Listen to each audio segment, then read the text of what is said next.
Rebel Canners, teaching all kinds of food preservation, especially the old ways. We all can use a little bit more of the old ways these days.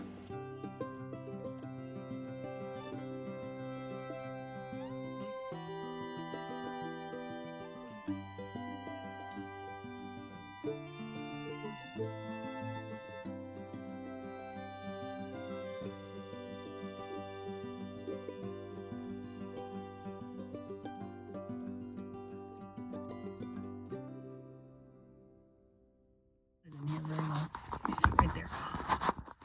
Maybe. There we go. Okay.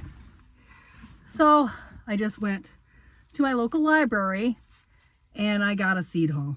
I know. I just said on a live, I don't need any more seeds. I need to use up the ones I've got.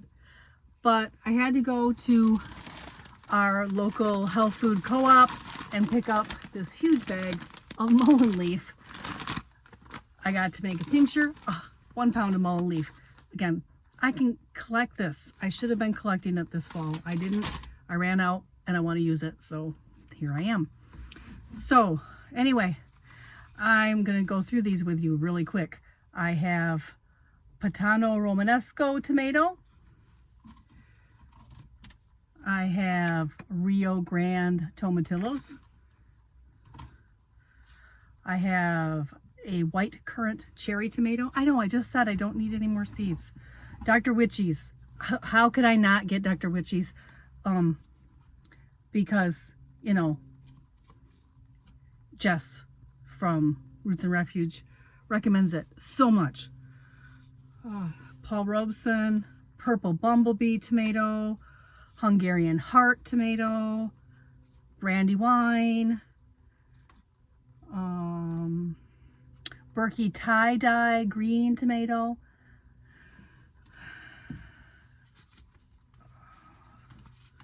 a purple tomatillo. That's still Dr. Witchy's. I got some for I got duplicates for my niece. Hungarian heart tomato, orange peach tomato. And then I got 3 perennials. I got a balloon flower, penstemon, Rocky Mountain penstemon, and echinacea. And then I got 1 pepper. It's a corbaci. So I'm going to try this pepper. I know I shouldn't plant any more seeds. I'm addicted to seeds. It's a problem. I have a huge seed bank I need to use up. I need to rotate my seeds. And yet I've been looking for Dr. Witchy's. The only other one still on my wish list is the Kellogg's breakfast tomato because it was developed here in Michigan. I'd like that one because I think you should really grow varieties that are acclimated to your climate, and ones that are developed here are going to be better. So yes, I'm kind of excited about my seed haul, and I will keep you updated as I do more with this. You have a great day, Rebel Canners. Thanks for coming along on this seed haul trip. Check out these other videos in our Home Apothecary series. Like, follow, and share. Turn your notifications on. See you back in another video.